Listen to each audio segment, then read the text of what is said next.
Χούλιο Ιγκλέσιας. Τον Ιγκλέσιας, μωρά, από αρχείων λέω, από την Ιμπέριο Αργεντίνα να πούμε, Κάρμεν να πούμε και ξέρω εγώ τις, και τώρα μας την ξανακαταλάβανε την Ελλάδα με τον άλλο που λέει τα λατίνικα τα τραγούδια.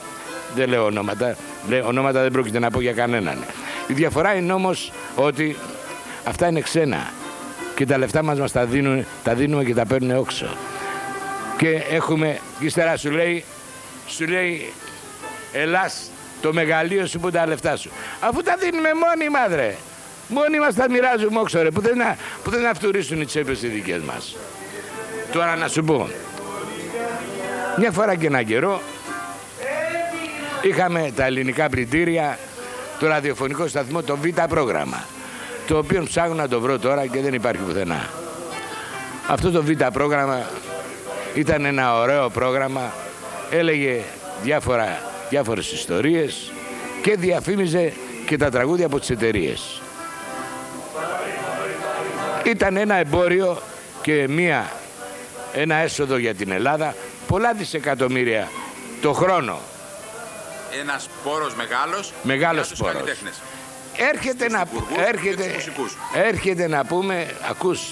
Έρχεται να πούμε η μεγάλη καταστροφή του 81. Θέλαμε να γίνουμε αστές, λέει. Στές, λέει. Και γίναμε στές. Και ξαφνικά, αφού γίναμε σοσιαλιστές, τα κόψαμε όλα να προβάλλουμε το social decline. Να προβάλλουμε τέρμα, λέει, διαφημίσεις. Τώρα θέλω να μας κάνεις ανάλυση του πολιτικού σου πιστεύω. Εμένα είναι το πολιτικό μου πιστεύω είναι το εγάλεο. Εμένα το πολιτικό μου πιστεύω είναι όλοι οι Έλληνες. Δεν έχω πολιτικό πιστεύω για κανέναν. Το πολιτικό μου πιστεύω εμένα είναι εκεί που υπηρέτησα την πατρίδα μου. Στο Βασιλιά το Παύλο, εκεί που έχουν ορκιστεί όλοι. Και ο Καραμαλής εκεί έχει ορκιστεί. Και ο Μητσοτάκης εκεί έχει ορκιστεί. Και ο Αντρέας ο Παπαντρέου εκεί ορκίστηκε. Και ο Φλωράκης εκεί σε αυτόν έχει ορκιστεί. Και να μην παρασταίνουν. Και υπηρέτησα τη χειρότερη εποχή. 46, 47, 48, 49 και 50. Κυνηγάγαμε τους συμμορίτους, στο συμμορίτο πόλεμο και τους κατσαβλιάδες. Όταν η Ελλάδα μπήκε στο καλούπι της. Λοιπόν, από εκεί και πέρα εγώ είμαι με τους Έλληνες. Δεν είμαι με κανένα κόμμα. Βέβαια συμπαθάω το κόμμα μου, το οποίο δεν μπορώ να εκδηλωθώ. Στην τελευταία δεκαετία που πέρασε, βοηθήθηκες από την πολιτική κατάσταση, Γιώργο, ή όχι? Από κανέναν.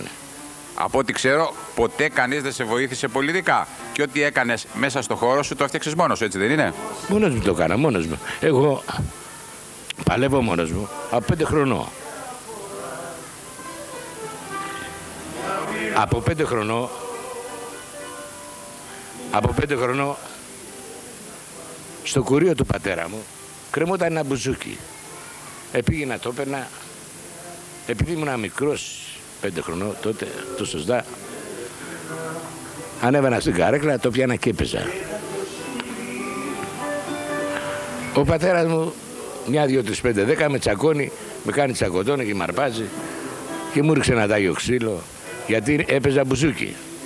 Γιατί το μπουζούκι ήταν κακόφημο. Γιατί άμα σε βλέπανε με μπουζούκι σε τραβάγανε στην ασφάλεια για εξακρίβωση.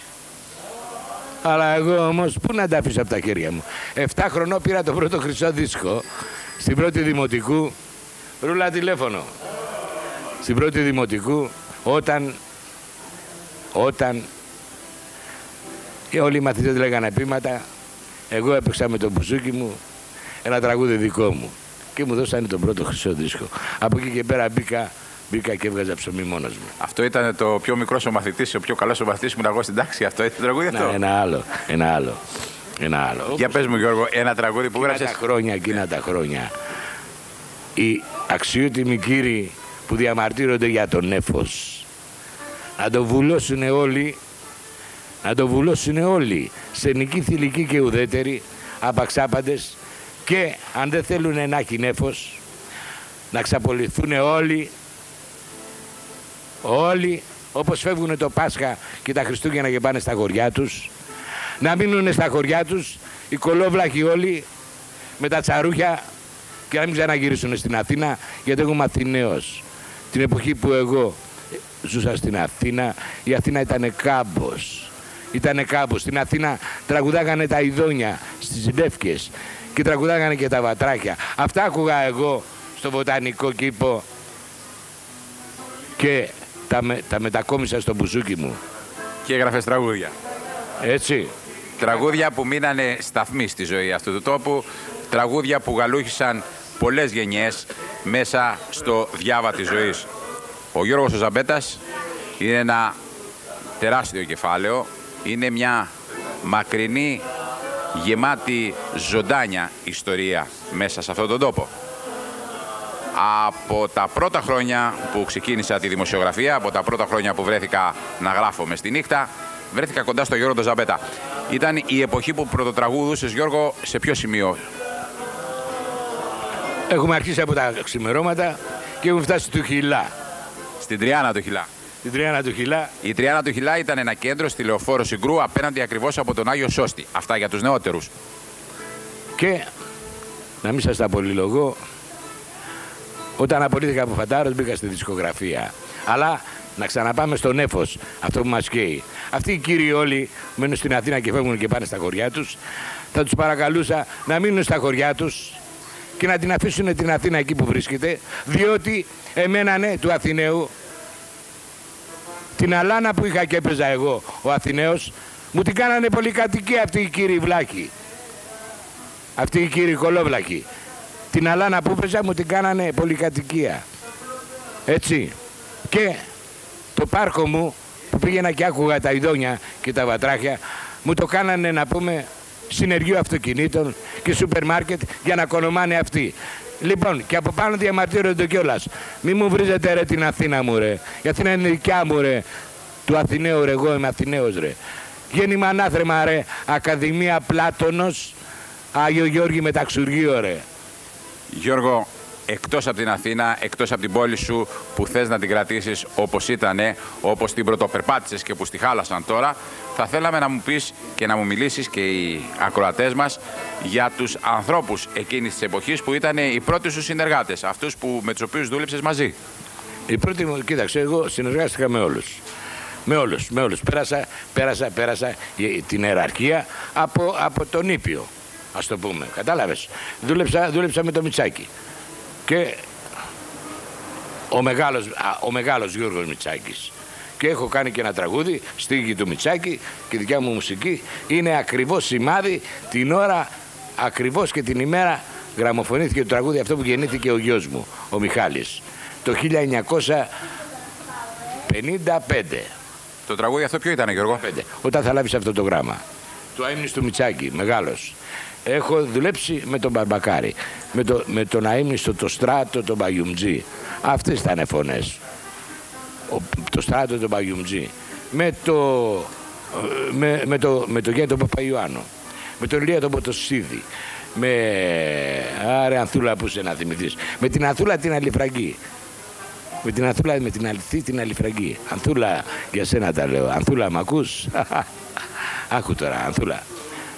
Και όλα αυτά στα λέω μέσα από το τελεσίγραφο. Εντάξει, τελεσίγραφο. Λοιπόν, να μην στα πολυλογώ.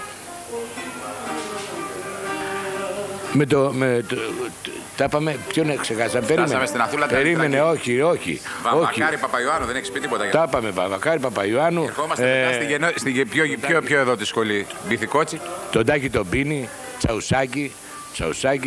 Κάτσε, είναι ο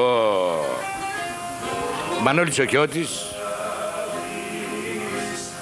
Ο Τσιτσάνης.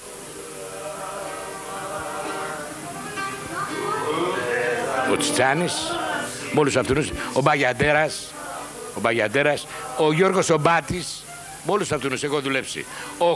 Ο Αποστόλης ο Χατζηχρήστος, άλλη τιμή παιδιά βράδια, χωρίς καμιά αιτία. Αυτό ήταν του Χατζηχρήστου το τραγούδι? Του Χατζηχρήστος, ναι. Και πολλά άλλα.